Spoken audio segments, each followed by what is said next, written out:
So you got to practice against not one, but 2 first-round edge rushers in Ruben Bain and Akeem Messidor. How did those battles kind of help you get ready for each week? Like Coach Cristobal said, it was a Jurassic Park type of I love that. type of practice out there. Roar! Yo, what's up? It's Chris Sims. It's Chris Sims Unbuttoned. It's live, 10 a.m. YouTube. Connor Rogers is here. We're a little closer today. We are a little closer today. We lined up, I think, where we're supposed slowly to actually line up. Yes, that's Usually we're just like renegades and we just sit where we're supposed to. Yep. Today we had a professional like, no, you're supposed to sit in these spots, guys. Like, that's why there's this marking here. But, hey, the big guy right there, right? I mean, he looks like a big dinosaur. You look like a small dinosaur next to him. When I do O-line, so the best part about O-line day is I'm barely a dinosaur. Yeah. The best part about O-line day is everyone leaves. Yeah.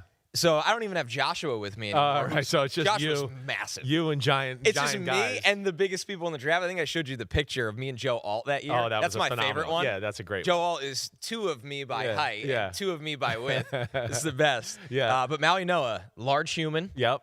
From the American Samoa. Totally. And a really interesting guy to talk to because he said at Jurassic Park, it was him and Akeem Messidor on the edges. Yep. Practicing against not just he's practicing against Messidor and Bain. Yeah. Him and Markel Bell, Yeah. the tackles, and Inez Cooper. That's 3 offensive linemen all getting drafted. Yeah, it's incredible. It's ridiculous. It and you really wonder is. why they were so good. No, I know. It says it all. Yeah. And like we've talked about, I mean, yeah, they have a physical element. That Right. D tackle number 99, whoever the hell he Right. is.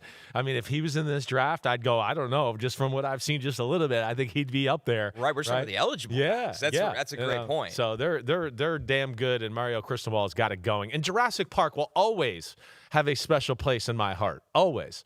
I mean, 1, I like, the movie. Yep. Okay. 2, I grew up with a daughter who is obsessed with animals, and her first thing was dinosaurs. There you go. I mean, Jurassic. So as you know, I don't go by the normal parent methods. No, you're a always. little unorthodox. I'm a little unorthodox. I let my kids swear growing up, stuff like that. As long as they didn't get in trouble, I said, then you can swear and do that.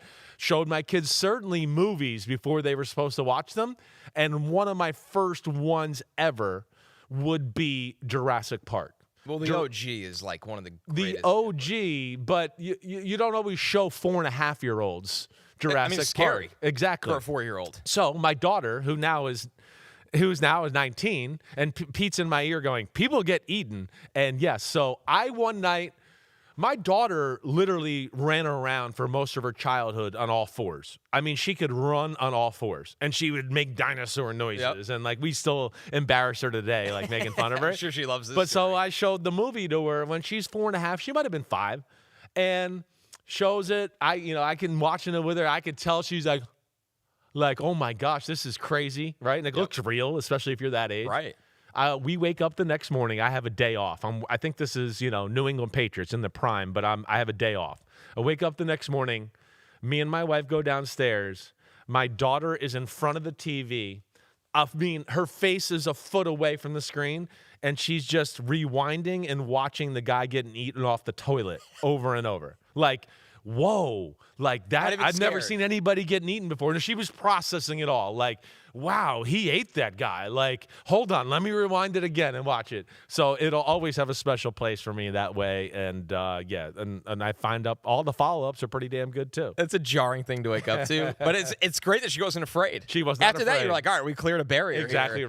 right. You're right, though. Jurassic Park is one of those ones where, like, for its time, it was unbelievable. Totally. Like I remember watching it for the first time, and it felt so real at that time. What? Yes. In the theater? The first time they're on the grass and the Brontosaurus Just shows the up? sounds. You were just like, holy crap, that looks real. The dinosaurs, they're here, right? Yeah. So it was. It's a good series. I've liked the majority of them. Have you kept up as it's rebirth? I have. Not all of them have been great. I think the next best one is the Chris Pratt one. That's the one I liked out of the new ones. That's a great After one. that, they could have been like, okay, exactly. we're good here. And I think my daughter, who I say is the expert of Jurassic Park, she would tell you that's the next best one as well. All-time series, though, Yeah. Jurassic Park. All-time. Good, very fitting Jurassic Park talk for O-line day. It is. It is O-line day across the board. We're not just doing tackles. We're going to have the interior guys as well. This is like the true grinder's position as a tape watcher. Totally. Because you always say it, and I totally agree, we live in the world of, like, nothing plays. Yeah. Where it's like, you got to go find the true pass sets. Oh, my God. That's the thing. So we always talk about how in this era, like with, whether it's PFF Ultimate and all these different tools, this is where I actually really value filters. Yeah. And I'm going to sit with you for an hour one day and just go through how to filter these things. Because I always do it for you in the season. I need it. I'm at the point now where, like, it's the one position I don't do the full game. Yeah. Sometimes for a different run game. But if there's like 14 true pass sets, but they threw the ball 35 times, I have to watch the true pass. Yeah. I can't watch the screen 40 times. It drives me crazy. I just can't do it anymore. Hard. It is hard. And I don't know how to use all those filters. We're going to get there. I know. It'll save you 3 hours I believe a it. week. I believe it. Yeah. I totally do. But yeah, you're right. You got to sift through things. And this is one where, okay, I watch a POA tape, like just the plays where he's involved in. Right. And then you go, okay, that gives me an idea. And then you go into the games, and you're right. It can be all over the place to where I usually break the games down a little bit, where it's like one game I just go, I'm just going to watch passing this game. Right. And of course, like you said, I mean, it's annoying because you have games where you go, damn, they dropped back 49 times. And then you're going, okay, this is going to be, take a minute. But then you start to go through it and you start to go, okay, wait, fast forward, next play. And you start to go, well, I want to play 20 already. I haven't seen anything yet. Exactly. Then that's what's insane. So you do have to sift through it there for sure. And again, this is why, I think part of the reason why the value of this position has gone up. One, defensive linemen are growing on trees compared to offensive linemen. Like we kind of talk about this, and I know Florio and I have a lot, and I think you agree. I mean, a lot of the good teams in football can field almost 2 good defensive lines. Yeah. And they can barely field 1 offensive line, right? So one, there's just more talent and NFL talent there to be had on college football D lines. There's not as many special O-linemen to go, wait, this guy can block Jalen Carter man-to-man? Like, there's only a few of them out there in college football. So there's a premium on that. And then I think to your other point and what you're saying, and I think we're both here with this, is, college football is simple. And you watch some of these offenses and you go, I mean, this guy doesn't do anything. He never pass protects, really. All he does is, hey, the whole line goes, we're going razor.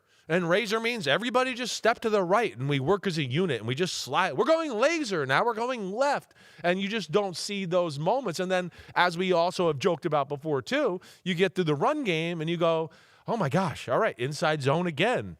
Okay, inside zone again. Inside zone again. So I think between, the limited amount of elite people there are on offensive line, and then the coaching on top of it, and are they really ready, the schematical standpoint and the X's and O standpoint, I think that's why we see these guys, go off the board pretty quick every year. You've obviously been, in close quarters with offensive linemen your whole life. Yeah. Do you think it's a position this has happened because less guys want to play it compared to pass rushers? I think so. And there's a little more nuance to O-line. Right.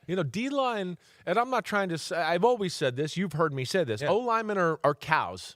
And they'll just graze on the side in the corner of the field, and they'll stay there until somebody comes over and is like, "Hey, mothers, let's go, let's move." Yeah. Here's the hot poker, go. Right. D tackles are bulls. They're ornery. They're like, I'll show you how much weight I can lift. You don't have to get the hot poker to them, right? And also, it's easier to play D-line. What's your job? Go get the guy with the ball, or just win this gap.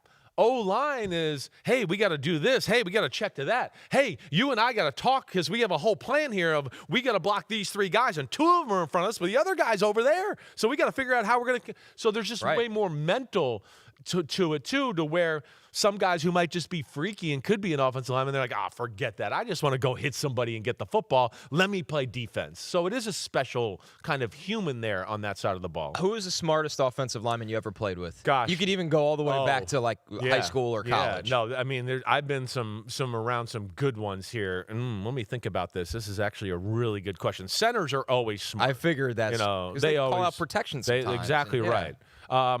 But okay, Kevin Mauigoa, right? Not only awesome player. All-time great. All-time great. So he was smart as hell, and smart as hell on his toes in the heat of the moment, but even smart off of that. We had, if you remember at that time, the Tennessee Titans team that I was on with Mauigoa, we had Michael Roos, who was a left tackle. He was an all-pro tackle. I would say he would be one of the smarter guys up there, too. This is the value of it.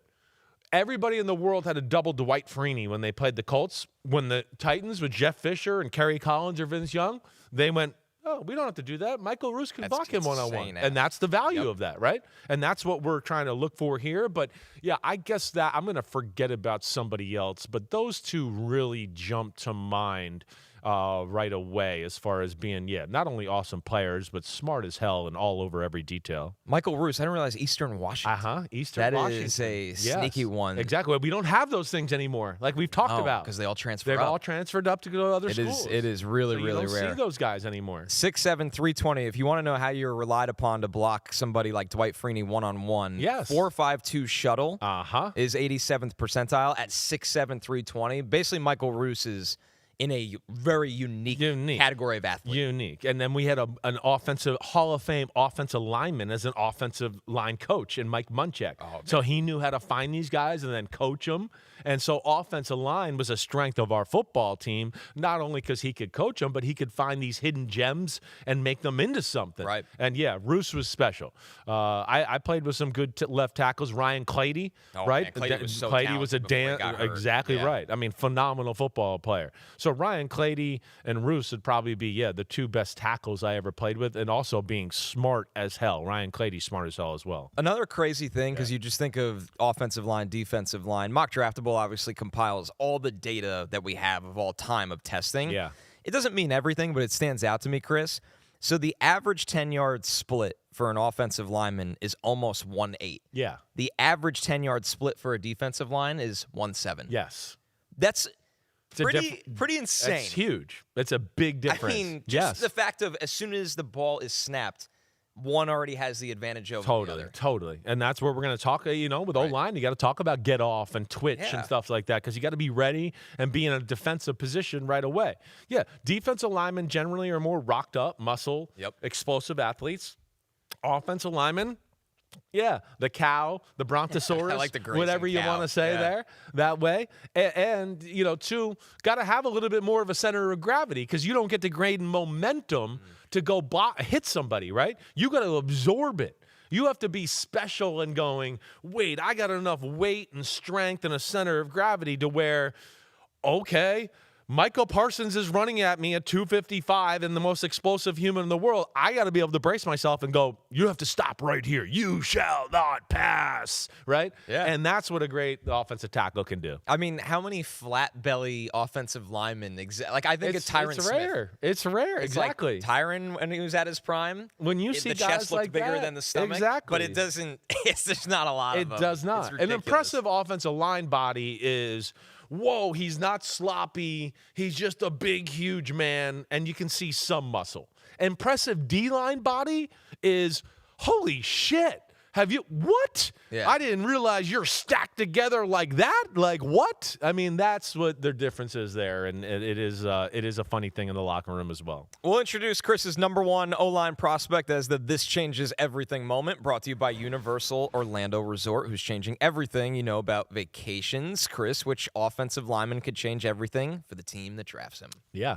Well, the first guy we're going to talk about has a little bit of a body that you were kind of just discussing, where you go, damn, he's impressive looking. Who the hell is this guy? And it's Monroe Freeling from Georgia. I'm going to make him my number one tackle. Now, hey, this is an interesting group. And just before we even get into all of this, I should have said this already, is like we talked about with D tackles, where, again, the premium on big people who move like that, I think that all of us in the media are missing out on that. And I think the same thing happens with O-line. And I sit here this year, and we're going to do top 5 tackles, top 5 guards, and I sit here going, I don't know, 7 or 8 offensive linemen could go in the first round. And, of course, that's going to knock people off that we thought at skill positions were definitely locked for first round that won't be there. So, yes, now back to Monroe Freeling and what he is. I mean, really, the body is really impressive. I think that's where you start. I mean, tall, long left tackle, long arms, long legs, athletic-looking build. I mean, everything you were just talking about. He looks like he'd actually have like some shape and some cuts underneath him if he took his shirt off. I don't know if he does, but it looks that way. Really put together. Great legs, right? And then his arms are muscular too. So you see like a guy here that you could see here if you're watching here on YouTube. This is an easy 315. Okay, so you got that. The athlete is real. There's no doubt about that. Runs well, has the twitch you talk about for a fast pass rusher who's getting off the ball. You got to be ready, got to get your hands up and be in a position to block those guys. So has all of that. In the run game, I mean, there's nothing that you worry about in the run game. Athletically, this kid can do everything. He can do it all. You're not going to have any athletic questions about, oh, can he pull or can he get to the second level? None of that's a question. He's exceptional in all those areas. Now, I wish he played a little lower in the run game. Yep. He can play too He's high. naturally high, right? yep. Because he's 6'7", so that's an issue there. That's an issue. But then you get into the pass game stuff, and again, this is a guy that's incredible build, got the length, got the arm length to go along with it. Now, he's really good in all areas of pass protecting, except I worry about, what I would say, does he got enough ass to anchor in there all the time? That's the number one thing I wrote down. That's going to be the big question, right? And here's the thing off of it. It's funny because I feel like he knows his anchor is not the best too.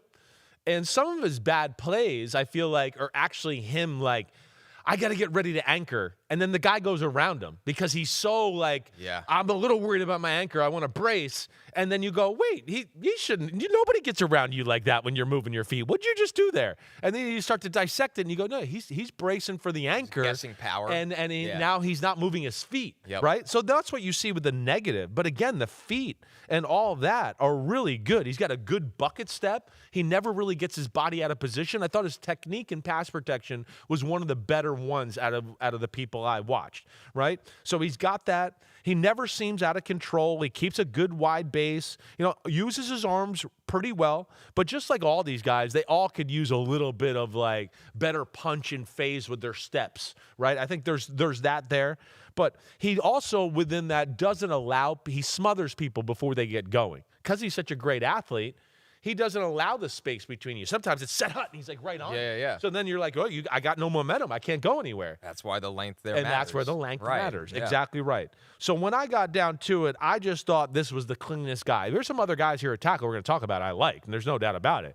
But I just thought this was the cleanest guy. I think he's got incredible potential as a pass protector there. I like what he does in the run game, and I think he's only going to get bigger and stronger as we go forward here. And next year, 315 is what he weighs now. He'll be 322, 325, and even a stronger man. Definitely, I think teams are buying into the upside of Monroe Freeling because he was a one-year starter. Yeah. The thing I would give him is that when you're betting on a one-year starter, I thought the last 6 games were better than the beginning part of the year, and that matters a lot. It does matter a lot. I put a lot of stock into that. I'm very careful about over-evaluating game 1 or 2 in a college season. Right. They're college kids. They've had no preseason, right, to where I don't put a lot of stock into the game 1. I go, let me just see the guy and the athlete in game 1. Now, there was a few issues. Game 7, have those gotten any better? And then you get to game 10, you go, okay, I better see the best freaking version of this guy now. And I thought so with when it came to Monroe Freeling. And, I think he's just got a left tackle body that, a lot of people in the NFL are going to love.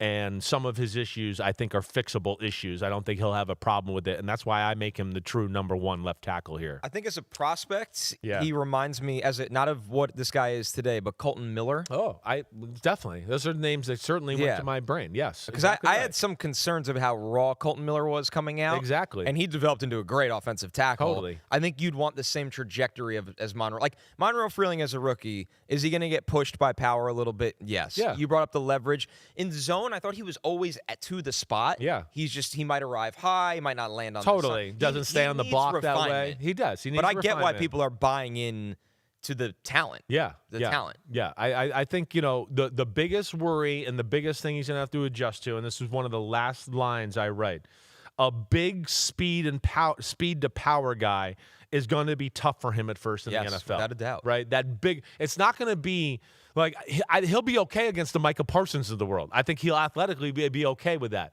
It's the guy who's, maybe 275 and maybe not as fast, but can overpower people at times. I think that's the one he'll have to work on. But, yeah, I'm glad you brought up that name. There was another name I had in my mind. I didn't write him down here for him, whatever, but Colt Miller definitely came to mind as I was doing and going through this exercise. Monroe Freeling in Tier 1, but he is not alone, Chris. We have 2 other tackles in Tier 1. Yeah. Number 2 is the guy that led our show off by calling the Miami practice environment Jurassic Park.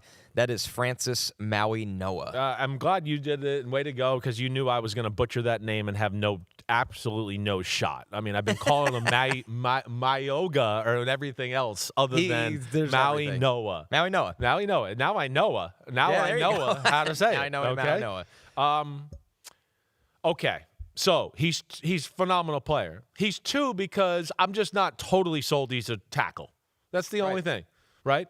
I know there's teams that he's looking at as a guard. I think the NFL is actually the sense I get is that more teams are actually looking at him as guard than tackle.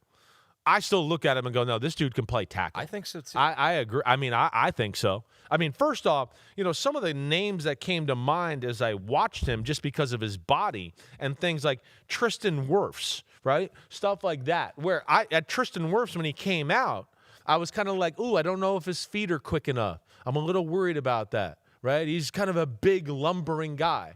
And, what you forget sometimes is, just because it's not sexy or as quick looking, it doesn't mean you still can't make it work. And then if you have the proper length and you're efficient and you're just good enough athletically, that's usually enough for these kind of guys. Now, the thing with him is, first off, he's a big guy. He is dense. He's way different than Freeling, who's predicated on length and tall, like you talked about. I mean, this guy is, you look at his body and it's just power. That's what you look at right away. So you love that. And then, you look at that and you go, more of an elite guard mauler look maybe than your elite tackle look. But I still come away going, I think this guy can be a hell of a tackle in the NFL, right? I mean, the first thing you notice, the thickness, the legs, like he's talking about, his raw power. When he hits people, he moves them in the running game. At times, and, just like the other guy can come in too high, Mauigoa at times just leans on people. Those are his bad plays, right? Just go, why'd you stop your feet? Just because you're big and just lean on them doesn't mean they're going to fall over. Like, you got to keep going that way. Those are some of the things you see as negatives there. But, man, contact and the force of contact is real, and it pops when you see him do it the right way. He's not as athletic as the other guys. I get that, but he's still a good athlete. Runs well. I have no problems with him getting to the second level. They throw more wide receiver screens than anybody in the history of the planet. You see him run out there and do it with ease. So he's very good at that stuff too. He can adjust in space a little as well. So that's what I like. I mean, so those are all the positives. Then, like when you talk about him in the pass game and all of that, yes, his feet aren't as good as Freeling's, but they're still good. And I just look at him and go, he's got the ability to have an incredible anchor, right? He's not perfect with technique and all that, but he is pretty damn good. And I think once he learns to use his arms a little bit, because those are the plays you see that are bad in pass pro, is that he lets people hit him, and it's like, well, dude, slow him down a little. Like, don't let him run into your chest full speed. Those are the plays he gets pushed back a little bit at times. So, all in all, I can understand the guard thing, but I think he shows the ability to have a great anchor. I mean, it could be elite with those big, powerful legs that he has. And, his bad pass plays are just like the run games. It's just he stops his feet at times. That's all it is. I just go, man, just keep your feet going, and you're gonna never have a problem. But at times he, maybe punches somebody and goes, that should stun him. He's done. And it's like, no, he keeps going, and you got to keep going. Yeah, and the NFL is going to be right, like that. exactly right. So I think those are the adjustments he has to make. But yeah, I see him still as a right tackle, and I wrote down, he's Tristan Wirfs, Penny Sewell, maybe not as good as they were coming out, but similar in theory. Feels like the combo we had 2 years ago when the Saints took Talisa Fuanga. Yeah, it's very similar. It's like, I think he could play tackle. Yes. I know he'd be great at guard. Yes. But I think he could play tackle, and Fuanga has played tackle. And I think he's been fine. He's been fine. Yeah. No doubt about it. So I actually really like the Saints. I do. Right and, sometimes I favor these guys like this. Where I put Freeling, I guess I have a few less questions. And there is the length and all of that. But at the same time, I like these bodies better than I do Freeling's body. I do. Me too. Because, again, if you just show me adequate ability to move your feet, it doesn't always need to be lightning quick. I think those are some of the busts we've had in first round with linemen. Everybody goes, look at their feet. They're so sexy. And I go, yeah, but they can't hit anybody. They can't hold anybody down. They get pushed around everywhere. Their feet are awesome if we're playing defense, 3-on-3 basketball. Right. I got that. But this is a contact sport. And whenever that happens, they're all over the place. And so these big guys Orlando Brown, some of those bigger type guys where you go, yeah, it's not the sexiest feet, but it's good enough where people can't get the corner on them, and then those bigger power rushers don't move them back. And I think he's got the capability of being a guy like that, but he needs a little work in all areas that way. A little bit better speed and foot quickness and just using that upper body a little bit more. But I do like the player a whole lot. And he's still just 20 years old. Yeah. I mean, to be that powerful and that big at 20 years old, he is aware of the tackle and the guard conversation, but I asked him about it at the NFL Combine. Listen to this. Most of them were asking about background, like seeing where I'm from, like how I got to where I'm at. And they asked me sort of like the tackle or guard of course. talk. But I told them there's 5 opportunities to get on the field. I'm making sure I'm taking one of them. I don't care whether it's guard, tackle, center. I want to be on the field. That's how I'm operated. I think that's what you'd want to hear, right? Totally. He's a football player. Right, that's exactly it. There are guys that are like, I'm a tackle. And I'm not going to say names. I've had guys over the years that have been offended by the question. It's no hard feelings. When you interview somebody, they're not going to like everything you ask, and I'm not always going to love the answers. That's the job. Yeah. There's no hard feelings at all. That was probably one of the more optimistic answers I've ever got when asking that question, where it was like, 5 spots, I'm taking one, let's play football. Totally. I love that attitude. And I think most teams will like that. And that's why he's going to be one of the more favored guys in the draft, because there is that flexibility there. He can do that. And, yeah, I would start him at tackle at first, see where it goes from there. Because, yeah, I he's going to be able to do guard and all that. And, yeah, teams, if you want him to be a guard, teams that like, the bigger, just power guy, maybe not, some teams the inside zone teams that might, the athletic guards, they might not love him as a guard. But, other teams, like let's just say a Sean Payton or the Eagles, whatever, they might like him as a guard in that way because, he's just power. Come off the ball and just maul you people.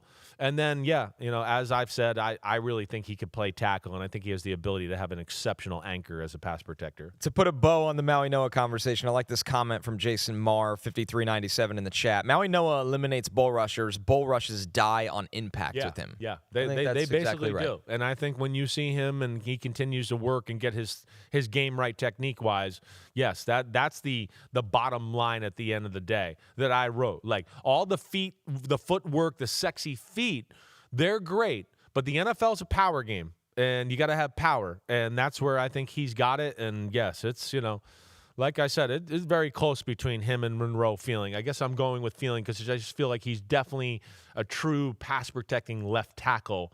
Mauigoa really like, but there's a little versatility there and maybe 1 or 2 more questions about him and as far as a tackle is concerned. Freeling, number 1. Yeah. Mauigoa, number 2. Both in tier 1.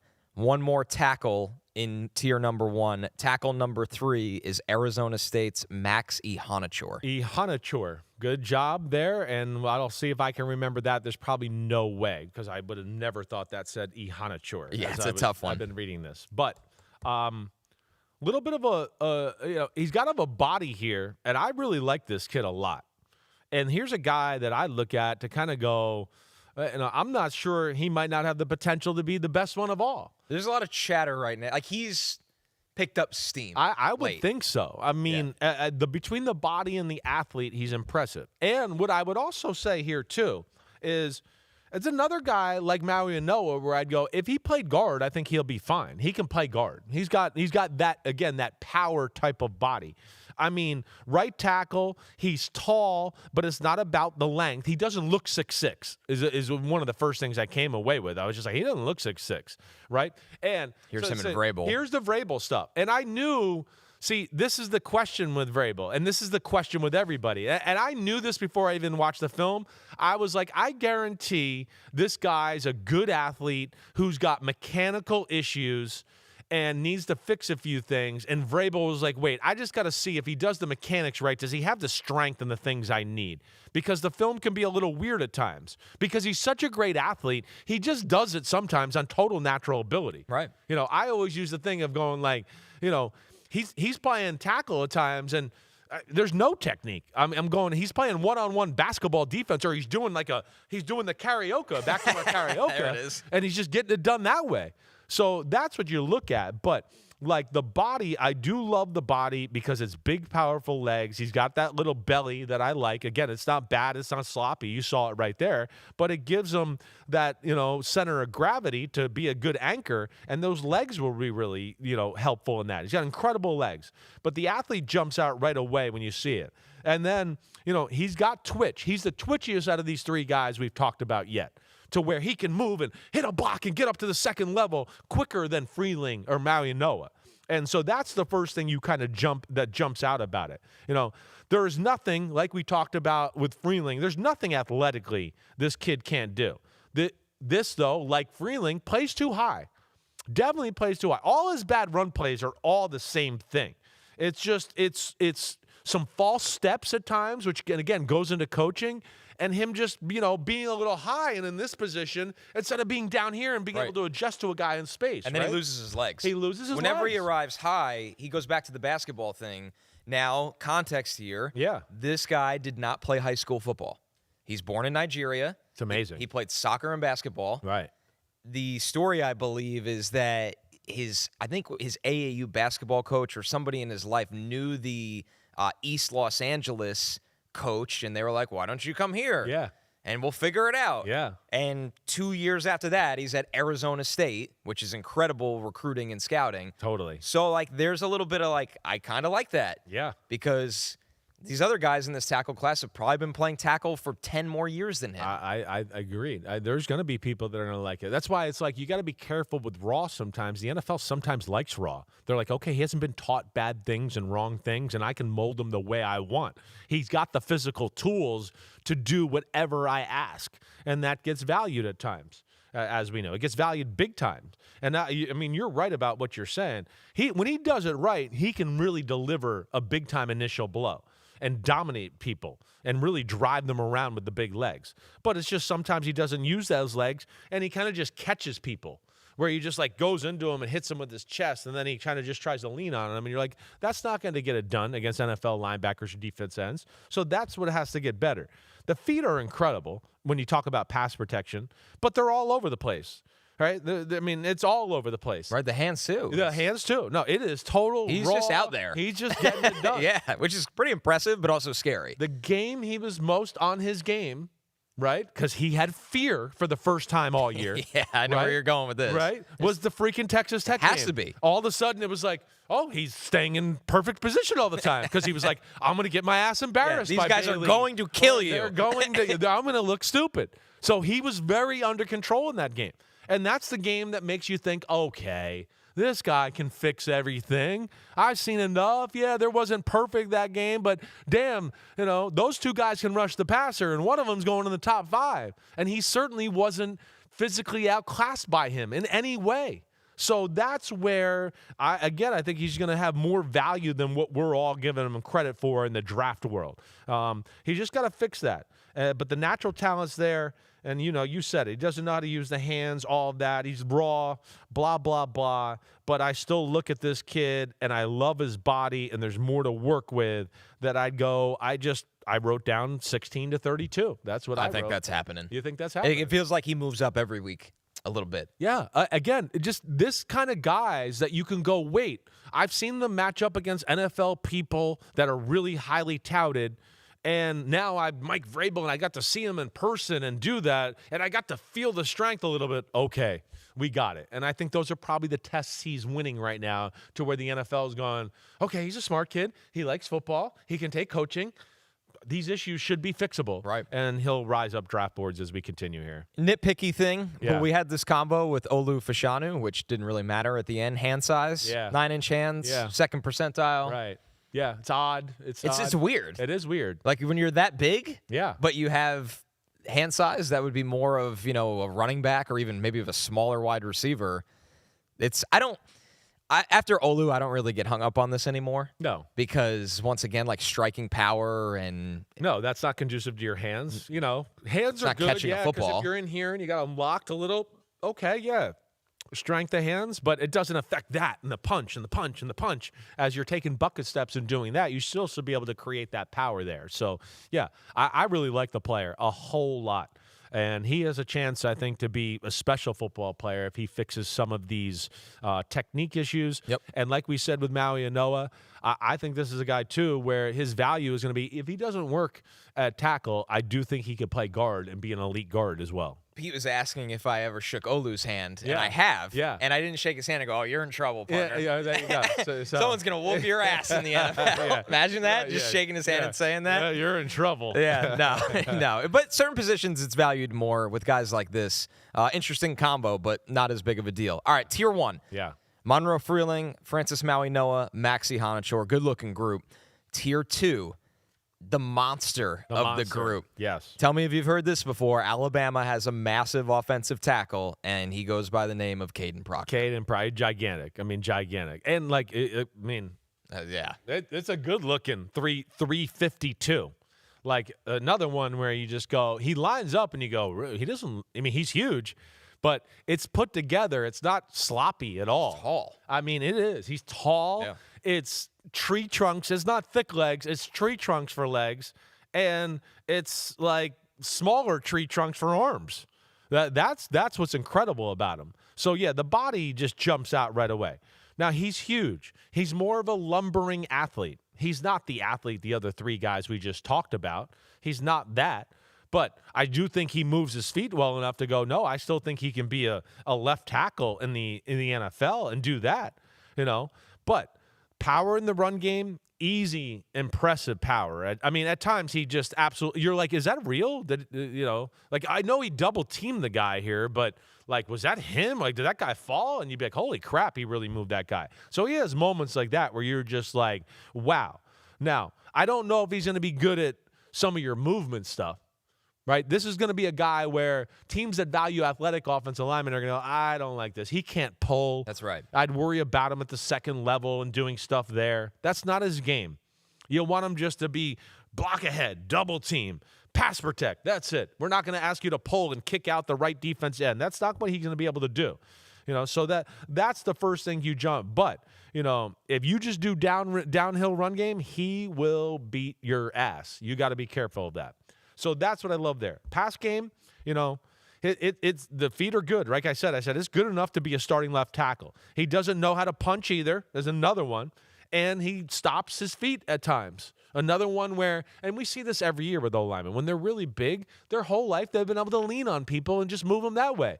And now they play some good teams or some good players, and it's like, whoa, leaning's just not going to work anymore. This guy's as big as me, and he's got some power. Right. I got to do more to it. And I think he's just learning that. But, yeah, I like the guy. I don't think he's a first-rounder. I think he's more, I would say, mid-second is really kind of how I look at it. Yeah, I think he's going to go. He's going to go in the first round. think, It's going to be a polarizing pick. Yeah. Somebody asked me a couple weeks ago, they're like, well, what's the one pick in the first round that would scare you? And I was like, I like this player, but I would be scared to take Kadyn Proctor in the first round because I don't like slow feet. And usually like, I didn't like J.C. Latham. Yeah. I've also missed on other guys like this. Yeah.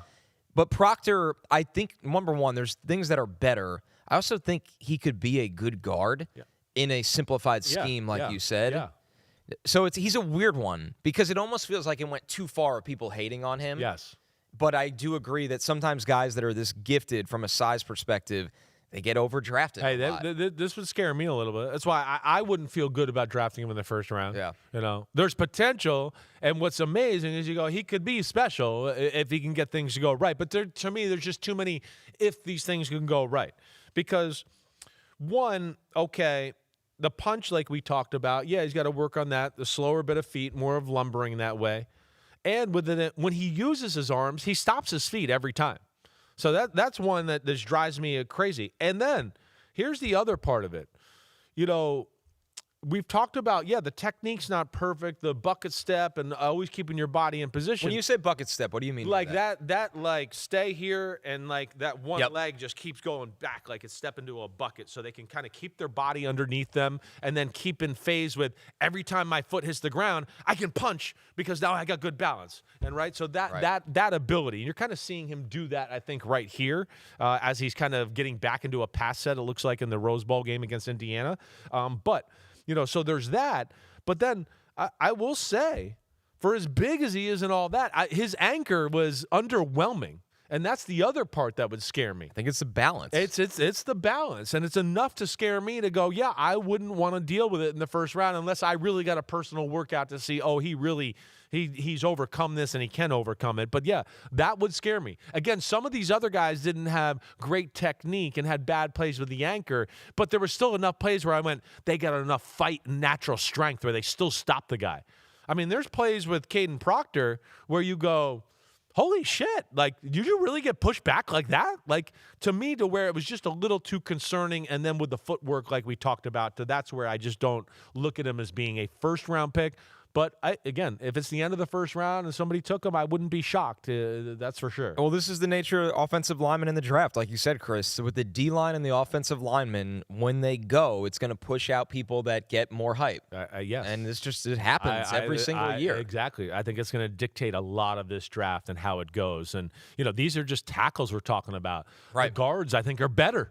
So I look at them as we talk. We'll get done here with tackles and go to a break and come back and talk about the guards. And I go, these ones, I feel like they're going the first round, period. So, Kadyn Proctor, really good player with a really high ceiling, but also a low floor. And that's what scares me about him a little. Proctor in a tier of his own at tier 2. Actually, no.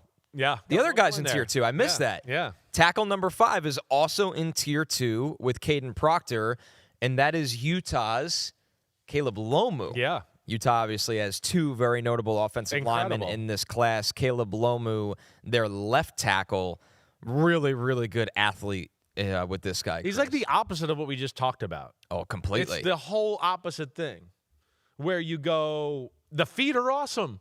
The athlete's awesome. It's incredible that way. But I worry about the power and the physicality and all that stuff. So it's literally the opposite all the way there, right? I mean, you turn it on and you just go, oh, man, this guy's got incredible feet. He's an athlete. He can run. He gets second level. I mean, he can mirror people in pass protection. That's no problem. Change direction, does it all. But the thing that, just jumps out right after that is just go, I don't love the strength or the physicality of the football player. That's what scares me. I mean, the run game, it's not real impressive. Pass game, he can be pushed around because he's too tall and doesn't have the anchor and the ass to hang in there at times. So, plays really tall, like maybe taller than all these guys on here, way too tall. And he doesn't deliver much force on contact. So, and he didn't show me signs of being nasty either. And so those are the things that kind of bothered me. He's average in the run game. He just does the assignment. He's an assignment blocker. Just let me get in the way. That's it. He doesn't really dominate people all the time. And then the pass is good, but I'm not wowed. The feet are good, but all over the place. No technique. Doesn't know how to use his punch. The anchor I thought was average. And, a little bit like we talked about, but even more with Freeling, he was so worried about his anchor, people beat him with speed because I felt like he was bracing for the anchor so much. And so, again, good player. I don't see him as a first-rounder. It's going to be close. Yeah, I know. The athlete, these are the guys that I think we miss on at times because we get obsessed with the sexiness of the athlete. Yep. And I just want to go, man, I'd be scared as hell if, Dexter Lawrence or DeMarcus Lawrence is over there across from him in a game right now. I wouldn't trust it. Yeah, it's going to be fascinating to see how they go because you have this big cluster of guys. It feels like more recently there's been a lot of talk around Proctor and Freeling can go earlier than people think. Mm-hmm. Mauigoa has always been hovering in the top 12. Yeah. That's never really changed. Yeah. But So Iheanachor, Freeling is really kind of going Freeling up that gets way. a lot of buzz to the Browns at 6. Okay, you pay attention to this more than I do. But also, one of those guys, like if he goes and said top 20, you'd be like, oh, okay. Yeah. And then Proctor is just all over the place. Because like you said, teams that need their guys to move and do more athletic, aspects of the zone run game, he just might not even be on the board. It's like we can't have that guy in our scheme. Yeah. But then, this is an assumption, I haven't heard this, but you look at a Detroit, and you're like, I think a Detroit would like Kadyn Proctor quite a bit, and they have a top 20 pick. So, you think of Monken coming from Baltimore, where they had no problem drafting big people. Totally. Maybe they want a big guy. Yeah, be interesting. It's going to be really interesting. So, but Lomu is in that range that people can't really figure out. Is it back end of round 1? Is it more top 45? Yeah.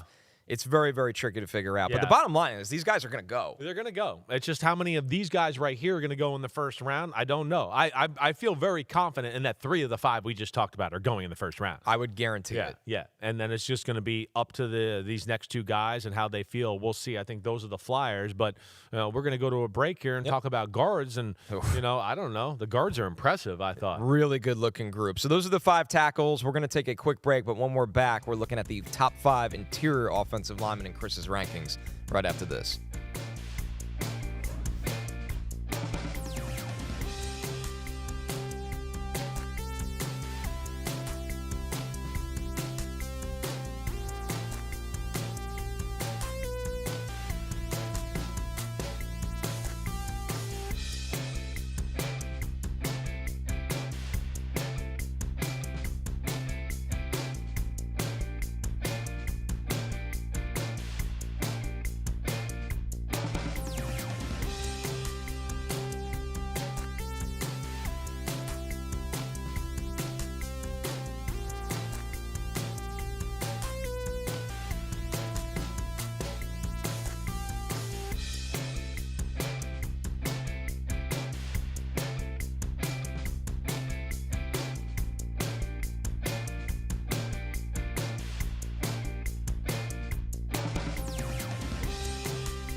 Is there a scheme or a look that you love to block in that you just feel like, okay, this is like, I'm going to drive this guy off the ball, or I like getting out of the gate and moving or climbing?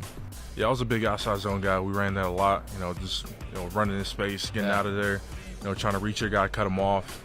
Biggest, favorite thing ever, Illinois game, I'm cutting a guy off, running back hits it right in front of me, and I'm just watching him run by, 30-yard gain. That was Penn State's Vega Ioane. Not to give away too much because we're going to get to him. Yeah, but funny, we sit down. He's big, perfectly built kind of guy. Yeah. Tape's very clean, easy eval. And he looks at me and he's like, yeah, I don't really like doing this stuff, like being on camera. And I'm like, what? And he was a great conversation, very confident, incredibly smart. But it's so funny. And that happens more on offensive line day than any other. Well, I would say I get 4 every year that we sit down and they're very friendly and they're the smartest guys to talk to. They're selfless, but they don't really sit in it like the other guys are looking at the lights and the mic and they're like, oh, it's my time. Yeah. And it should be their time. Yeah. The offensive linemen don't typically love that. No, they are definitely more like that, where the D tackles are, again, oh my God, they never like, stop "You wanna talking. Talk to me? That's awesome. They Let's never go." stop talking. So offensive linemen, more conservative, understated. Maybe I shouldn't say cows. Maybe I should say elephants because they're really damn smart too, right? Yeah, they are. They're really damn smart. They're usually the most, fiscally responsible people on the football team, where you're like, what? You're worried about $5? You make $18 million a year? What? They didn't play cards? You cheap bastard. Yeah, they never play cards. Never. Yeah. Never at the cards game. Never. Not even a thought to invite one of them, really, ever. Yeah, they're just not their thing. like, that's not going to happen. But yeah, they like being in a room together, watching film together, talking as a unit together. They got their little inside jokes that they laugh about, right? That's where O linemen are different, different than the D linemen. It definitely feels like a fraternity within the fraternity. Yeah. Like you have the NFL, and then you have offensive linemen. I think that's very true. Definitely. They're kind of their own thing in the locker room, too. Again, not like bad guys. Cool guys, awesome. But they even huddle in their own little area in the locker room more times than not. That's Super just who they interesting. are. They are. All right, interior offensive line rankings. We were talking in between the break how good of a group this is. You have some guys moving from tackle to guard. You have some centers. And, of course, you have guys that have just been guards the whole time. And, Chris, that is Emmanuel Pregnon, interior offensive lineman #1, played this year at Oregon. He's I think started now 4 seasons, though, of college football across 3 programs. To say I loved Emmanuel Pregnon would be an understatement. I enjoyed watching him maybe as much or anybody as far as all the O-linemen in the draft, right? You know me. First off, I'm into, killers. Yeah. And my man Pregnon's a killer. Yeah. He's a killer. He doesn't – blocking you is not adequate. You have to be driven into the ground and embarrassed. And that's if you want to block Jalen Carters of the world, you better have that type of attitude. Right. Or they'll embarrass you. They'll embarrass you. Yeah. So yes, one real good-looking square-type guard body, okay? They, pretty good legs. I'm not going to say they're awesome. They look better here than maybe they do in the uniform and all of that. He's got triceps. But his arms. Love that. His arms are the best arms. Unreal strong-looking arms. They jump out to you when you see him put his hand down on the ground the first play you watch on film. You just go, holy shit. First off, the sun is beaming off those muscles, and he's jacked when you get a little bit of a close-up. Probably the twitchiest guy of all linemen. And this guard group is good. And I think we're literally talking about – we're going to talk about 5 guys here where I think all 5 can maybe go in the first round. 4 out of the 5, I think, for sure. All right? But Pregnon, yeah, twitchy, explosive off the ball, great. I would say the quickest get-off of any of the guards I watched. 35-inch vertical. And that shows. That shows that explosion. It's insanity. It shows the explosion, too. It's not only just about the explosion. It shows is when he hits somebody, and then he can kind of roll his hips underneath and kind of be in that position where you're kind of hyperextended, but yet you have your legs underneath you and power to just push people that way. And that's kind of what the vertical does as well. So, the twitchiness, the explosiveness, again, another guy where you just go, there's nothing athletically you're going to worry about. He can do it all. Pull, yeah, awesome. Second level, linebackers are in space, awesome, all of that. But the violence in the run game is just where he really pops it to you. And then, like we talked about, he doesn't just block you. He drives you into the ground. He keeps the legs going. He does it all that way. He's dominant that way. And then because he's got these incredible arms, when they're stalemates, he's really good at winning the wrestling matches, and you don't always see that from guards. Grip strength. Grip strength, all of that, exactly right. And that's where I really love Pregnon. I thought, when you go through the draft and some of the converted tackles go or whatever it may be, I look at as early as the Chargers at 22. And I was like, is this, when I go through mocks, I'm like, is it too early for Pregnon? Yeah. He's an older prospect. He's guard only. But the tape was great at Oregon this year. He's played a lot of football. And he can do what Mike McDaniel would ask him to do, which is very difficult in terms of athleticism on the offensive line. I as good as he is, I think he could go before that. Yeah, I do. I wouldn't be shocked. He's going to be loved by everybody because there's nothing that. We want to be a power running team. Okay, he can do that. We want our linemen to be able to be a little more athletic. Okay, he's going to be able to do that too. So you're not going to worry about that. And then when you watch the pass game stuff, he's phenomenal there too. He's phenomenal, so phenomenal where I go, honestly, I think he could play tackle. If emergency? If emergency, and they were like, hey, our guys are hurt this week. We need you to kick out. I'd go, yeah, I think he can do it. he's always in good position. The base is always wide, and then he gets those long-ass arms on you in pass protection. It's over. It's night-night. You're done that way. So, yeah, I love this guy, and thought he was definitely the best pure guard for me, best run blocker out of anybody in the draft. He's dominant there, and I like his pass pro too. And, yeah, I ended up writing 10 to 20, just so you know. So, and again, I don't know. Maybe I'm a little high. I know you know the draft layout better than I do right now and what the rumors and expected there, but I think he's worthy of that kind of billing there. He's probably 22 to 40 is what you see right now. Yeah, okay. That's you have Houston twice in that range. Oh, you have the Chargers in that Certainly. range. Right. Emmanuel Pregnon, though, definitely well-liked and in a tier of his own for Chris at Tier 1 of interior offensive linemen. Tier 2. We got a couple of guys. It might surprise some people who number 2 is, though, because this guy has been a late riser I've seen in mock drafts recently. I think it was Peter Schrager's mock draft that actually had him at the end of the first round. That is Georgia Tech's Keylan Rutledge. I write down end of first. Now, everything we started the show off. First off, there's not a lot of guys that are big and can handle power and do the things that we know need to be done in the NFL. This is a guy, too, that played for a head coach where running game was the number one thing. They were coached like pros.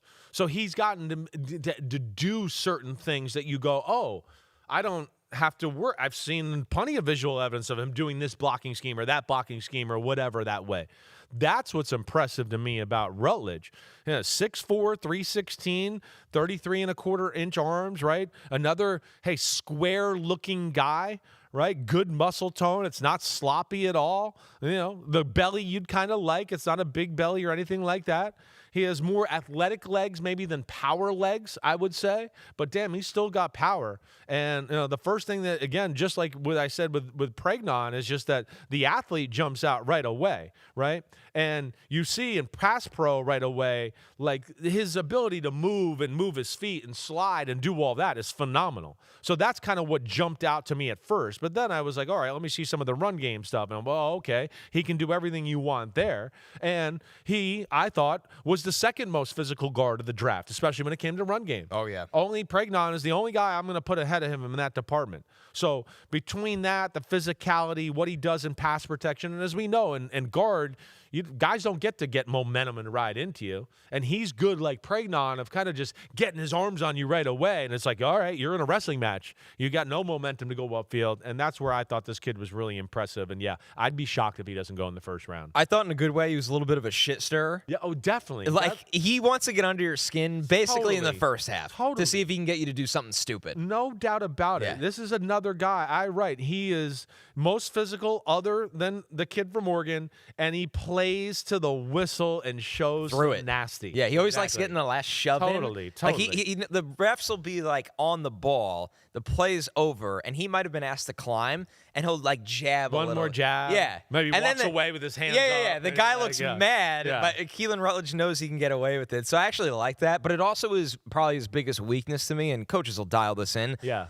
He's an over-aggressive luncher. Like there's times where it's no like doubt. he wants to kill you, and he will 8 out of 10 times. Yes. But the 2 times, it's the matador, where the more athletic, smart guys are like, oh, I know I can get you to kind of ole right by me. Yeah. So that's one thing he'll have to get under control. No doubt about it. He goes for the kill shot just too much, where you're just like, hey, just come in and control and make sure you get the block here. We don't have to annihilate everybody. But another guy where, I don't think there's anything athletically you got to worry about. And teams who value, I think, athleticism, right, will like him because you get to see him do all that stuff in the run game at Georgia Tech. They were a heavy run football team. But, yeah, again, I just thought he was really good. And like I said, I thought other than the Oregon kid, this was the most physical, best run blocking guard in the draft. So tier 2, Keylan Rutledge at number 2, but joining him at number 3 of the interior offensive lineman. Chris, this is my favorite guard in the draft. Yeah, okay, that is Penn State's Vega Ioane. Yeah. All right. So with Vega Ioane, and again, thank you for saying his name. I like him a lot. Okay. Obviously, I think Pregnon's in a little bit of his class of his own, but I'm not. When I say that with this group here, I'm going, I think Pregnon's like 10 to 20. I think these guys are like 20 to 30. Right. It's not far down the list here. I think probably this is the best pass protecting guard. Never loses. Right. Never. He never loses. He is on you. He's got an incredible anchor. He keeps his feet. He's got the arms to control you and do that way. So, yeah, that's the thing you love right away. I mean, there's no doubt about that. And he is an elite guard versus the pass. It's one of the last things I write down there. Now, the run game stuff is not perfect. You can fix it. But again, just like we've talked about with some of these other guys, the athlete is there, right? The twitch, the get off, all the things we talk about all the time, right, are all good. You see him pull. He can do all that. He does show he can collapse people at times. He's got great power. He does have it. It just doesn't get accessed all the time in that run game. Right. He got a little of that. I hit you, and I'm going to lean on you now, and you should have moved. And it's like, no, that's Kadyn McDonald. He's going in the top 15 picks. He's not just going to move because you leaned on him, right? Yeah. You know, so those are the things. But again, those are teachable, coachable things. He's got the body and the physical ability to do whatever you want. And, yeah, he's a phenomenal football player. That's a day one starting guard. And, yeah, I think out of the guards, this is the best pass-protecting guard in the draft. Something I did this year that I hadn't done previous years is because college has changed so much with the resources. I had a lot of the guys, not just offensive linemen, but positions, walk me through their week, their game week, because they prepare like pros now. So it's fascinating. He was the only guy that, because, they always say, okay, we play Saturday, Sunday we'll go in and do treatment and this, and then Monday, and they really start going into it Monday. He was the only guy that he'd get home Saturday and start the next game. Wow. He's like, I'd get home Saturday night. He's like, I'd go to my apartment.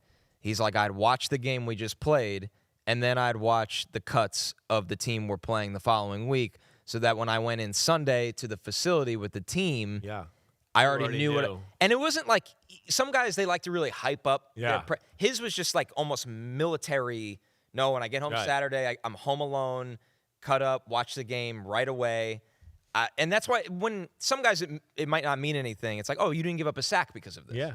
You knew everything every in the bag, move the guy every makes. single move. You mentally prepared yourself all week long. And there's so many more guys in the NFL like that than people realize. Again, I've always joked, we think, oh, this team got a bunch of gangsters and this team's got a bunch of gangsters and they just go out and play football. And then I'd get them around the NFL and go, damn, this guy's more of a football nerd than me, maybe. Right? I mean, so there's just more of that.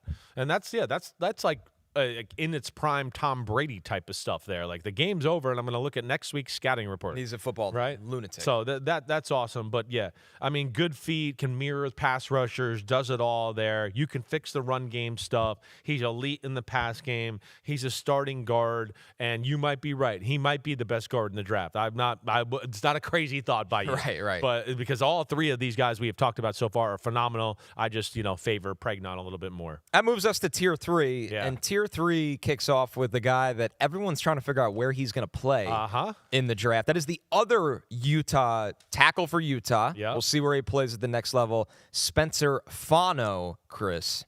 Projected top 15 pick right now. I know. I mean, he out of when the draft process started, I mean, Mauigoa and Fano are the only two guys I kind of knew. They get a lot of the hype. And at the end of the college season, I just feel like, these guys are going, they're going top 5 in the draft. They're so good, right? So you kind of know it. I know him for sure. I've heard the name, was excited to watch him, all of that, had heard the rumors.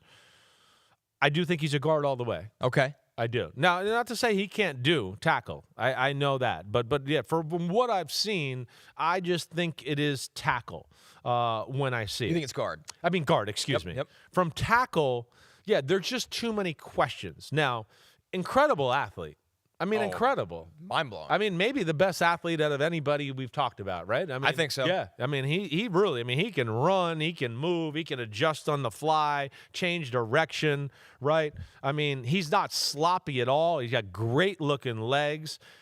He's the look of this is – I wrote, is this an NFL tackle right away? Are we sure he's big enough? Body looks like an athletic guard to me. So this is before I've even turned on. I'm like, I watch a play just to watch the body. Yeah, see what he looks like. Yeah. I literally, the first few minutes of plays I watch, I just go, I want to see his body more. Can I get a replay of seeing his freaking body? Would he turn around and look at the camera for me once? The offensive linemen don't get all that shine. Yeah. So the athletic ability is just incredible, though. So you look at the body, and then you see the athlete right away, and you go, man, the foot quickness and all that is incredible for his size. The way he runs is incredible, right? All that, like off the charts, right? But right away, I can tell you after one game, he's an NFL guard all the way for me. He's just not a big enough, long enough man to be a tackle in the NFL right now. That was my assessment. Anchor isn't good enough for NFL tackle. His footwork and ability to mirror are elite, yes, but his footwork is also all over the place. Another guy where I'd go, if you told me he's playing one-on-one basketball with people, I'd go, yeah, it looks what he's doing. He's doing a ladder drill right now. I don't know what he's doing there. So, yeah, that bothers me a little bit as well. But then, yeah, ultimately, with the feet being all over the place and that, the hands aren't great in pass protection. And I just was underwhelmed by the overall physicality of the player. That's kind of the big And thing that's I hear what with scares him. me. Yep. And so I like the athlete. I have no doubt he's a first rounder that way. And teams that like athletic guards are going to like him because, I mean, he can make a reach block to the other side of the table. Be like, hey, we want you to cut that guy off and not let Connor go that way. And it's like set Hunt, and he can get there. Right. And he can do that. But Chargers again. You're right. The Chargers, maybe that could be a team. Certainly. I don't think he's getting there, though. With the 49ers, that'd be amazing. Because, of course, they would like that. But, yeah, maybe he's not. But I was underwhelmed by the physicality, and that's what scared me more than anything, and that's why I just wrote end of first round there. He's going to be interesting because he'd be a massive outlier at tackle. I think I want to see him do it. You want to see him do it? Because he's so freakishly athletic. Yeah. Where, and the arm length thing is a fair question. Yep. He's got a bigger wingspan than Will Campbell, which could matter a little bit more. Sure. I mean, the testing is out of this world, and you see it on tape. Even the drills at the combine, you just watch him move. But you're right, Chris. That's not typically what an NFL tackle looks like, and I don't know how many teams are going to give him that shot. I know. He might just be drafted as a guard out of the gate. He actually did some center work as well. Well, I could see him doing which is easy to project. Yeah, you're right. Well, when you're a center, you have to be extra twitchy. And he does have that extra twitch about him. He does. He's got that kind of about him.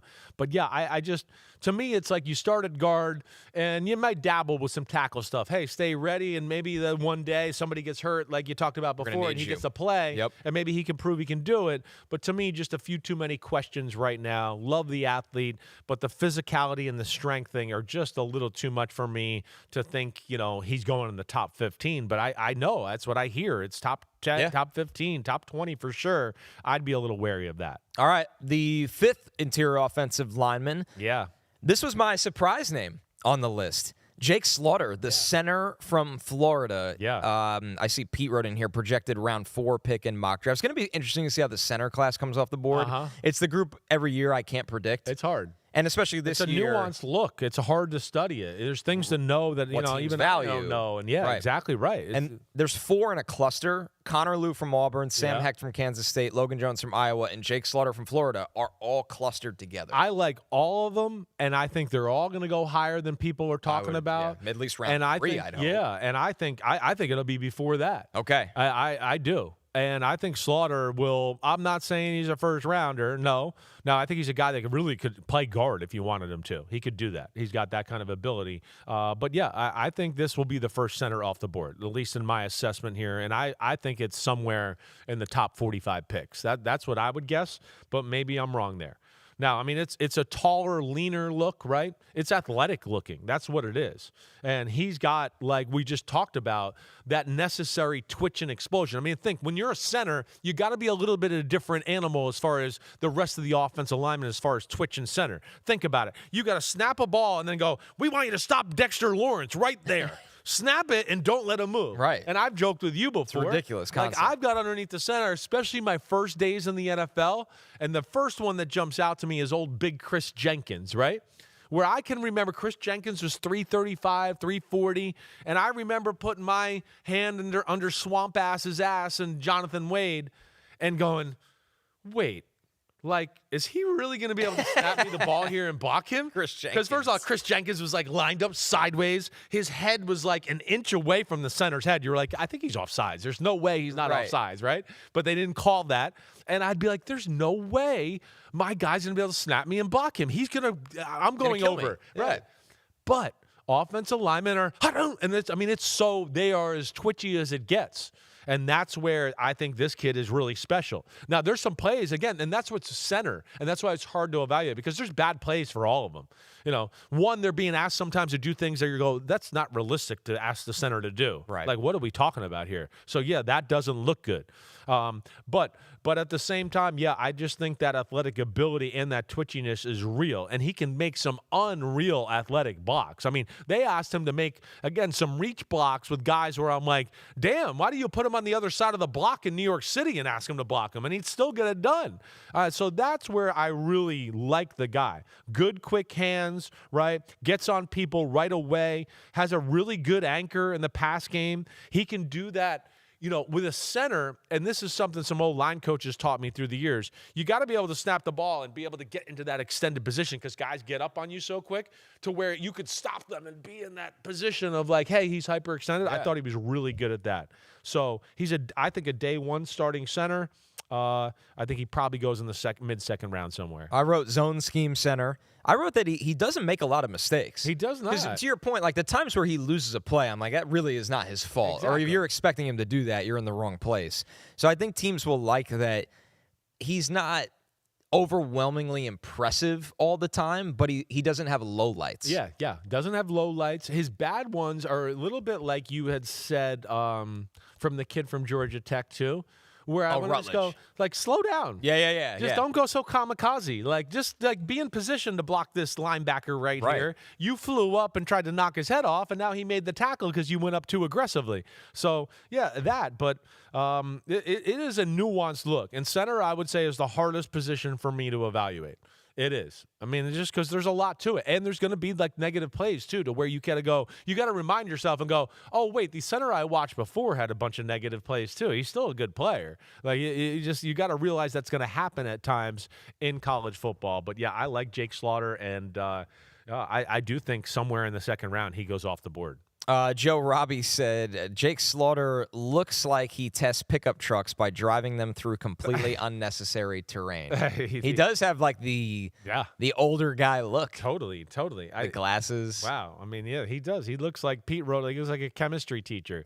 He's the biggest freaking chemistry teacher you'll ever see. But, yeah, he's got that look. But, again, it speaks to O-linemen. Yep. They can be smart nerds at times, and I'm not trying to say that in a bad way. No, I think you want your center to be that way. Exactly. They're going to have to see things that not everybody else could see. Holy crap. See things, tell a bunch of guys what to do at the last second, and then, block Jalen Carter, as we say, set HUD. Good luck. No problem. Yeah, good luck. So that's the group, but again, I think it's an impressive group. I think we're all sleeping on them.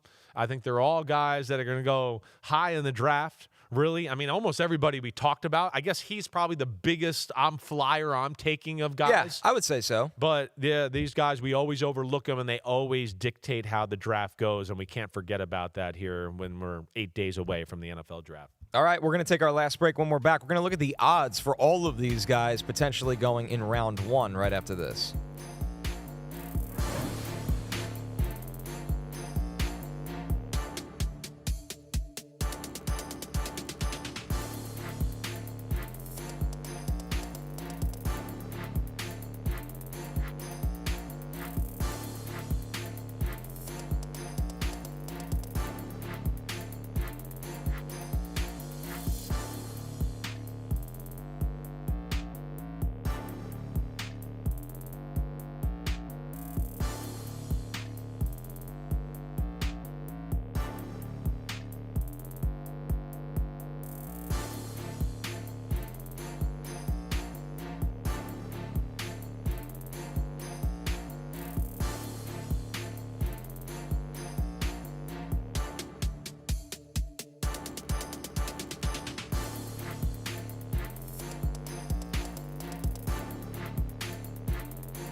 New customers can bet $5 and get $300 in bonus bets if your bet wins. Download the app and use promo code cornerback when you sign up. DraftKings Sportsbook, the crown is yours. Here's the odds from DraftKings for offensive linemen to be taken in the top 10. Mauigoa is the top of the board here at minus 300. AK, they're saying he's going in the top 10. And I told you, Chris, Spencer Fano is the next guy. Still plus 125, though, so they don't feel like this is a lock. Yep. Monroe Freeling plus 380. I actually think that's the value, That's and I know one. you agree. Right? That's the yeah. bet. He can go sixth. That's the can. bet. Yeah, that to me would be the guy that the sports betting DraftKings and everybody are getting wrong here. The public's getting wrong. Yeah, that's the and Proctor at plus 500. It never shocks me when the NFL loves a colossal human giant. from Alabama. Yeah, but he's not going top. Right? 10. No way. To recap Chris's rankings, Monroe Freeling, Francis Mauigoa, and Max Iheanachor were in Tier 1. They were 1, 2, and 3 for the tackles. Yep. Tier 2 was Caleb Lomu from I had those flipped. It's Kadyn Proctor. All good.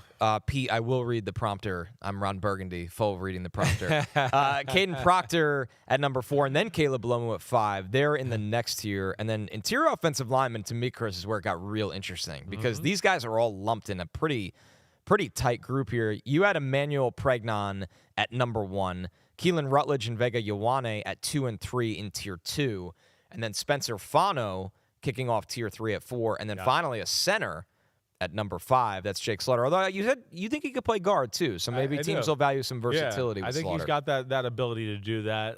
But yeah, thought he was impressive. Yeah, the Fano one is the one where I'm a little bit out of the offensive line position. I'm going, what? Top 10? I don't know. I don't feel that. And again, I always hate that. I like the kid. There's a lot of good. Yeah. It's a little bit of just, I'm fighting against the public perception, not the player. He's certainly a first-round talent. I know that. But, yeah, when I hear top 10, I just go, ooh, I don't see that there. Apparently, the Commanders have new uniforms. I like it. Have you I haven't seen them. I knew they were coming out with I thought them. they just recently got new uniforms. Well, I mean, it's been a long thing. And then they wore the throwbacks this year, and people were like, oh, man, the throwbacks are awesome. Why don't we do that? So I'm expecting some sort of new age with old school mix here. That's what everyone's kind of doing. So, yeah, it seems like it. So, all right, let's see them.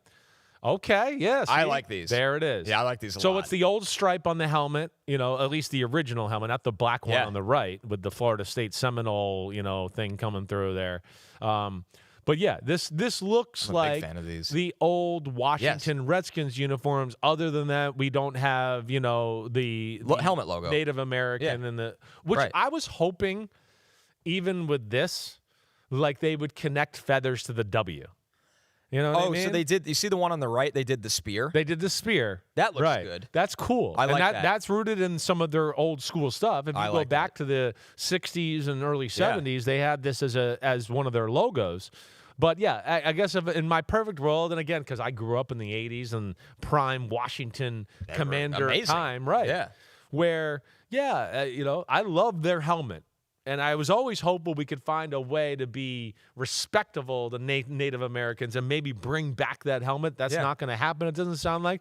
But why? I wish they could at least put the feathers on there. Yeah, I agree with you. That would look cool. I guess there was maybe a hurdle they just couldn't get over, or they were a little nervous they're like, about the Commanders perception. don't have feathers, I guess. That too. I think they did a good job with these, though. I like that they didn't try to do too much with the uniform. It's kind of a classy, and they have when you have a color combo like this, you don't have to do too much. No. Like, you have one of the most unique palettes in sports, not just the NFL. So just ride with that. I think it's, it's one of the more underrated uniforms in sport. I really do. It's one of those where as a young kid and even when I was playing in the NFL, when they would walk on the field, I'd go, oh, man, they look cool over there. Man, those helmets, right? So I got a lot of respect for the Washington franchise, the history of it. And, of course, like you said, when I was growing up in the 80s, early 90s, they were in the conversation for the most premier franchise in all of sports. When I was a young kid, they went to 4 Super Bowls. They won 3 of them. They had 3 different quarterbacks. That's what's incredible. And Joe Gibbs is the most underrated great coach in the history of any sport. I mean, we don't even talk about him. It's like he's one of the best ever. And why do you think that is? Because he's understated. He didn't have a big personality. because they didn't have a star quarterback or somebody that was of that magnitude to latch on with them. It's like, hey, you got Belichick, you got Brady, you got Bill Walsh with, Jerry Rice and Montana, right? You got Parcells had LT, right? So you have that where it's like, I don't know if they had a lot of awesome players, but it's like, I don't know. Which one do you pick? Art Monk, Charles, Dexter Manley, Charles Mann. It's like they had all these good guys, but never maybe that, total one big, like, superstar, like maybe some of the other teams. That's at least my theory. I don't know about that. You would think actually makes you respect them more. Exactly. Well, I think the coach world does. Like, I know I've heard Bill Parcells on different occasions say the best coach he ever coached against was Joe Gibbs. He will never not say that. I've heard him say that on multiple occasions. But, yeah, good for Washington, good for the uniforms, good for us. Good for us. The show's done. You're almost I'm done feeling here. good. I know. Look at that smile. I got like stress. I'm not going to go home and go, I got to watch film right now. It's the first day in a while where I'm not under stress of that. But I hope everybody enjoyed the offensive line breakdown today on Chris Sims Unbuttoned. Connor Rogers, as always, you the man. Thanks for leading the ship and the charge, as always. That went fast. It did go fast. Position group and this is what we've talked about this week. These linemen, defense and offensive linemen, they're going to dictate more of the draft, and we all give it credit for. Let's not forget, subscribe, rate, review. We're back here 10 a.m. tomorrow. Come at us. Give me questions. Give Connor questions. Please. Maybe we'll talk about some conspiracy theories. I might have some new ones for you. You know where to find us. Peace out. Have a good day.